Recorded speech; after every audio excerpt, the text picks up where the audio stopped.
Baru-baru ini bahkan masih sangat hangat sekali di pikiran kita semua, di telinga kita semua, bahwa Arab Saudi kembali mengeluarkan kebijakan bahwa tidak boleh untuk masuk ke Saudi, tentunya Indonesia. Pemerintah Arab Saudi bersikeras tak mau menerima lagi jemaah dari Indonesia yang ingin menunaikan ibadah ke Tanah Suci Mekah. Apakah sekedar masalah COVID-19 atau masalah lainnya? Yang jelas, karena belum bayar biaya akomodasi calon jemaah haji. Maunya hutang dulu, bayar belakangan aja. Kerajaan Arab Saudi tidak mau. Berarti memang benar dana jemaah haji diduga dipakai 2 tahun lalu. Jokowi ternyata sudah pakai 38,5 triliun rupiah dana haji. Jemaah tak diberitahu. Dana haji itu dana pribadi-pribadi. Pemerintah hanya mengamankan, bukan memiliki. Maka siapa yang berani menandatangani peminjaman dana haji, maka dia menanggung dosa yang luar biasa. Kenapa? Karena itu hak pribadi. Dia hanya meminjam itu kalau bukan langsung kepada orangnya, dengan walinya. Itu harus meminjam langsung pada orangnya. Syarat-syarat perpindahan wali itu juga ada. Ini orangnya ada. Jadi tidak bisa dipinjam. Dan itu dana pribadi. Yang keempat, bahwasanya dana haji ini sudah terjadi sebelum ini, menurut kami salah langkah. Sudah terlanjur memakai dana haji. Nah, kalau ini dilakukan lagi, sebelumnya umat Islam disakiti. Negara selalu merecoki umat Islam. Tiba-tiba ketika seperti ini, umat Islam 2 kali kenanya. Umat Islam selama ini kontribusinya pada negara luar biasa. Mereka bayar zakat, mereka bayar pajak. Kemudian mereka mau diambil dana hajinya, dipinjam dana hajinya.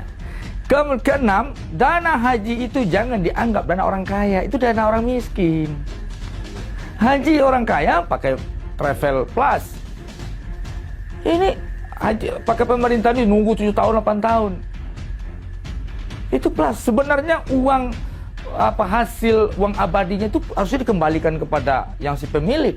Tapi diambil. Nah, jadi artinya apa? Sudah berlipat ganda.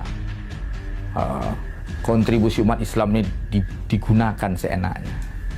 Jadi untuk itu, ini dalil kita bahwasanya dana haji secara syar'i tidak bisa dipakai, diberlakukan oleh pemerintah atau ada yang mewakili MUI segala macam. Tidak bisa. Kenapa? Karena dana haji itu milik pribadi. Milik pribadi. Pengambilan secara tidak tahu bagian daripada perampasan. Hukumnya haram. Kalau sempat diizinkan DPR, hancur. Habis duit mentah kemana-mana. Tengoklah. Mesti DPR, jangan setuju. Tak tahu nanti harus kemana. Anti-Islam, benci Islam, sekuler, anti-Islam, tak suka Islam. Duit haji diliriknya juga. Kita harus menyuarakan dengan keras bahwa dana haji nggak bisa digunakan untuk membiayai infrastruktur, nggak bisa. Nah, saya lebih pendapat nggak setuju soal itu. Saya lebih berpendapat jangan dikelola begitu. Uang zakat lah mau dikelola lagi. Aduh Pak, ntar kotak amal tuh dipinjam loh.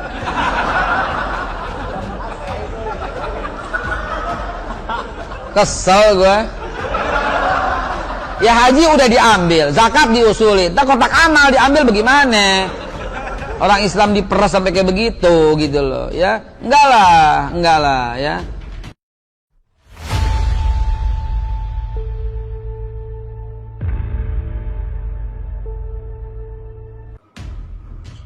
Cek fakta. Tidak benar jemaah haji Indonesia ditolak Arab Saudi karena utang akomodasi, bukan akibat COVID-19. Terkuak. Ternyata jemaah haji Indonesia ditolak bukan karena COVID-19. Dah, akhirnya terbongkar.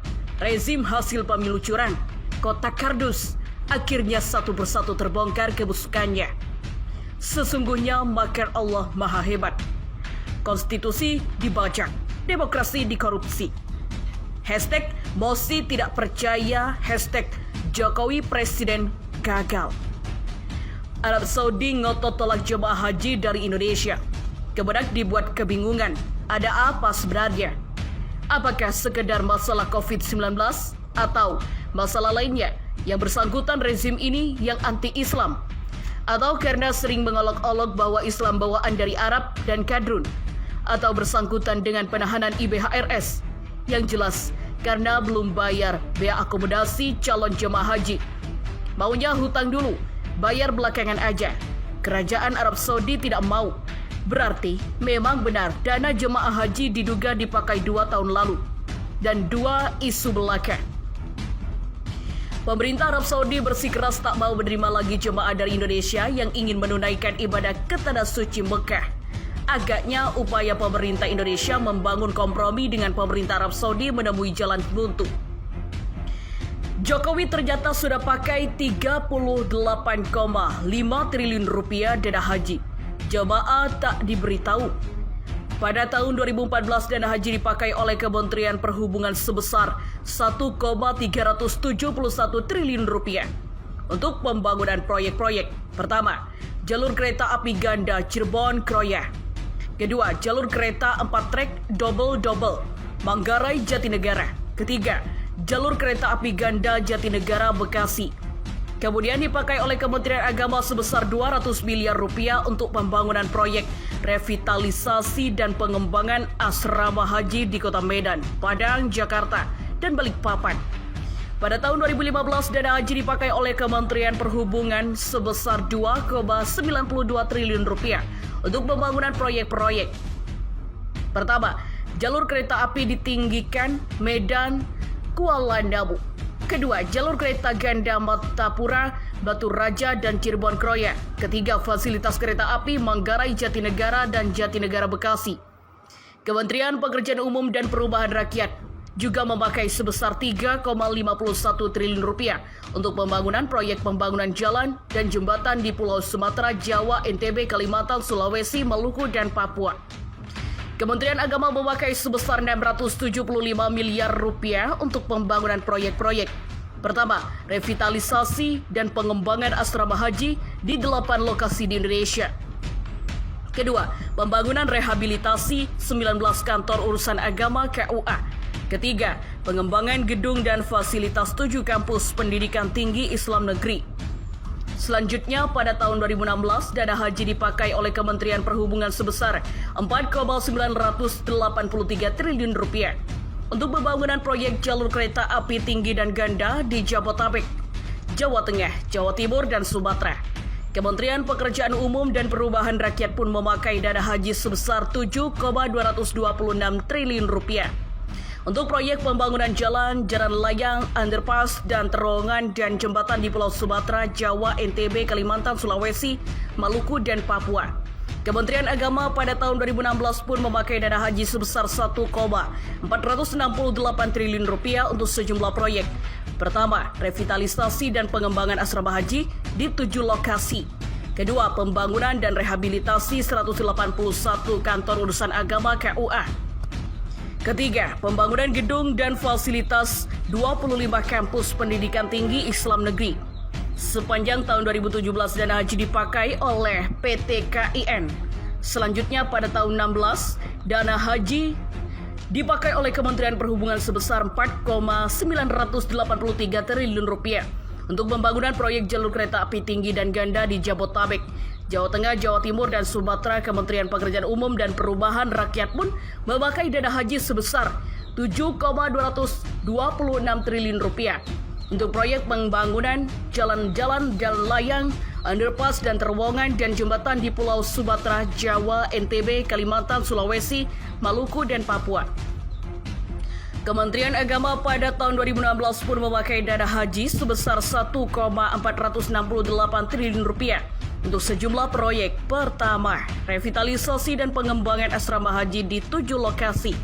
Kedua, pembangunan dan rehabilitasi 181 kantor urusan agama. Ketiga, pembangunan gedung dan fasilitas 25 kampus pendidikan tinggi Islam negeri PT KIN. Sepanjang tahun 2017 dana haji dipakai oleh Kementerian Perhubungan sebesar 7,543 triliun rupiah untuk pembangunan proyek jalur kereta api tinggi dan ganda di Jabodetabek. Pertama, pembangunan jalan jembatan layang, jalan layang terowongan, dan jalan di Pulau Sumatera, Jawa, NTB, Kalimantan, Sulawesi, Maluku, dan Papua. Kedua, pengendalian banjir dan lava, pengelolaan drainase utama kota dan keamanan garis pantai. Ketiga, pengelolaan bendungan dan bangunan kontainer air lainnya. 4, pasokan air baku dan manajemen. Kementerian Agama pada tahun 2017 memakai dana haji sebesar 1,192 triliun rupiah untuk pembangunan proyek-proyek. Pertama, revitalisasi dan pengembangan asrama haji di 11 lokasi kota. Kedua, pembangunan rehabilitasi 256 kantor urusan agama KUA. Ketiga, pembangunan gedung dan fasilitas 32 kampus pendidikan tinggi Islam negeri. Sisanya ditempatkan di bank-bank dan perusahaan. Belum ada penjelasan resmi bank dan perusahaan mana saja yang memakai dana haji selama ini. Sementara itu, jutaan calon jemaah haji hanya bisa melongo dan menunggu berangkat berhaji hingga uzur dan hingga akhir hayatnya. Lalu pertanyaannya adalah, pertama, pemilik dana haji tidak pernah diberitahukan soal penggunaan dana tersebut. Khususnya untuk infrastruktur, jamaah haji taunya bayar buat berangkat haji, bukan buat bangun infrastruktur. Kalau untuk pembangunan, berapa keuntungan dari pemilik uang atau dana haji tersebut? Kedua, berapa untung dari pemakaian dana haji tersebut? Sementara sekarang proyek infrastruktur banyak yang rugi, misalnya kereta bandara sepi penumpang, Bandara Kertajati juga sepi bagaikan kuburan, dan banyak mega proyek rugi lainnya. Bagaimana nasib dana haji di sana? Apa jaminan dan dari pemerintah? Berapa untungnya? Yang penting bagaimana bisa dikonter untuk oleh pemerintah Republik Indonesia, sehingga kepercayaan umat Islam tidak pudar. Ini perlu penelusuran lebih lanjut oleh pihak media, dan jangan rezim ini membiarkan bola panas sehingga dikritik atau disuruh bisa kritis pada pemerintah, malah dibully atau melanggar undang-undang ITE. Kok bisa terkuak? Ternyata jemaah haji Indonesia ditolak bukan karena COVID-19. Benarkah informasi jemaah haji Indonesia ditolak Arab Saudi karena utang akomodasi, bukan karena COVID-19? Simak penelusuran, cek fakta liputan6.com.